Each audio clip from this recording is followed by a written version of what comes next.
Tomato Head is creepy to say the least. When Tomato Town became Tomato Temple on Fortnite's map, it added to the creepiness.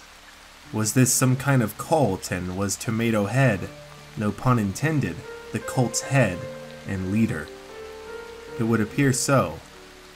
There was a loading screen added a bit ago that added to this mystery and overall eeriness of this character. He wants you to join him. He wants you to be a member. He wants you to be one of them. You better watch out. He's a god to these people. You better not find yourself at Tomato Temple at the wrong time, because you just might become their newest member in this ever-growing cult. I saw it happen. It was almost as if this was something straight out of a cutscene.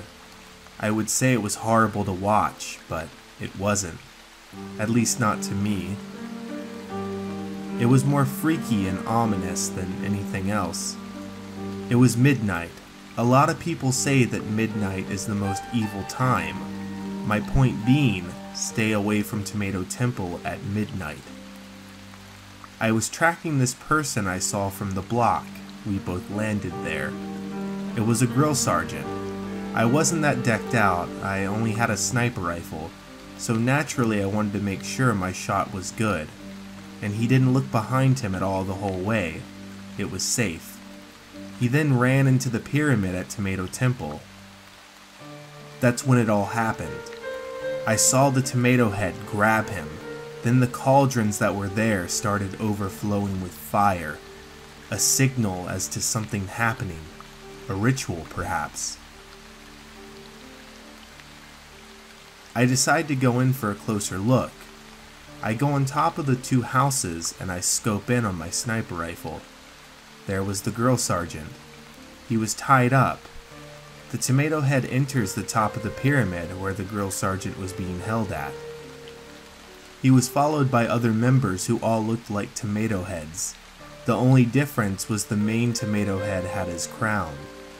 They look at the grill sergeant as he's struggling, tied up. Tomato Head takes a knife and he stabs the grill sergeant in the stomach. He takes the blood and he rubs it on his face. The others do the same. Once they're done rubbing the grill sergeant's blood on their faces, they take the grill sergeant's blood and they run it over his own face until the grill sergeant's face is nothing but blood red. They take his fingernails and they pull them out, one by one, bit by bit. They place the fingernails and the remaining blood in the ceremonial chalice they had, and they lit a fire on it. When that happened, the cauldrons around Tomato Temple burned a fiery red. They then drew a circle around the victim. It was a pentagram. They danced around the pentagram in sync. This wasn't their first time doing this, that poor grill sergeant. The followers stopped moving as Tomato Head walks over to the grill sergeant. He takes out the knife and he slits the grill sergeant's throat.